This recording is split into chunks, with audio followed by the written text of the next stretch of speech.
கரூரில் அதிமுக பிரச்சாரத்தில் பணப்பட்டுவாடா நடப்பதாக குற்றச்சாட்டு எழுந்திருக்கிறது. கரூரில் அதிமுகவினருடன் பெண்கள் வாக்குவாதத்தில் ஈடுபட்டு வருகிறார்கள். இது பற்றிய கள விவரங்களை தருவதற்காக செய்தியாளர் கணபதி இணைக்கிறார். கணபதி, தற்போது அங்கே மக்களிடையே ஏற்பட்டிருக்கும் இந்த குற்றச்சாட்டானது என்னவாக இருக்கிறது? விவரங்கள்.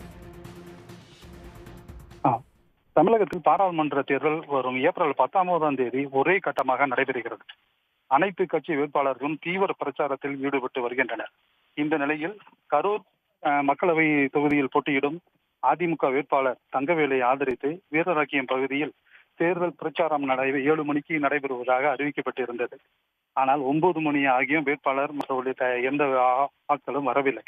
இதையடுத்து 9 மணிக்கு மேல் வேட்பாளர் தங்கவேல் இல்லாமல் முன்னாள் அமைச்சர் MR விஜயபாஸ்கர் மக்களிடையே வாக்குகள் சேகரித்தார். அப்போது வேட்பாளர் மணப்பாறையில் உள்ளதாகவும் இன்னும் 2 மணி நேரத்தில் பிரச்சாரம் செய்வதற்கு இங்கே வந்து விடுவார்.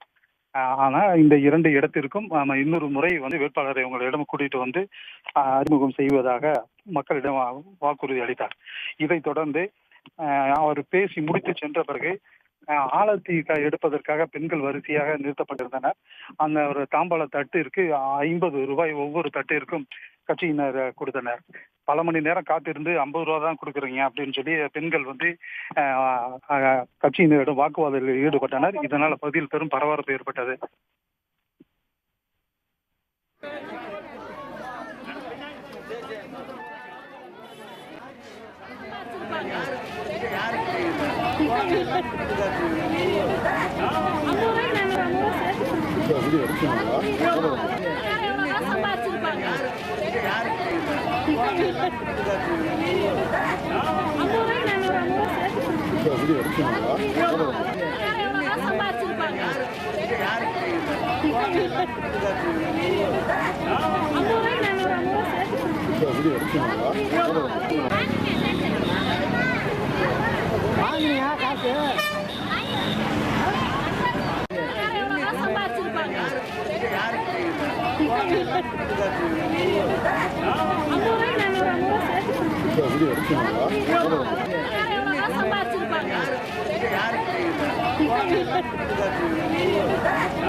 கள விவரங்களுக்கு நன்றி கணேஷ்.